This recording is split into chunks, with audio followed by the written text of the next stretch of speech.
কিছু পর্তুলিকার বীজ ফেলেছিলাম, চারা উঠেছে, আরও আছে। ঘাস পরিষ্কার করতে গিয়ে এই চারাগুলো উঠে গেছে। একদমই ছোট ছোট, হাতে ধরার মতন না, ক্যামেরাতে একটু বড়ই লাগছে।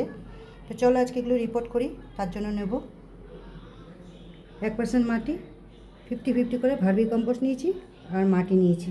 চলো এগুলোকে পাইল করি, করে এই কাগজের কাপটার মধ্যে বসিয়ে দেবো। একদম ছোটো ছোটো চারা, হাতে ধরার মতন নেই, তবুও ফেলতে মায়া লাগছে। এগুলোই যখন বড় হয়ে ফুল দেবে অসাধারণ লাগবে দেখতে। দেখতে পাচ্ছ হাতে ধরার মতন না, একদমই ছোট ছোট, একদম।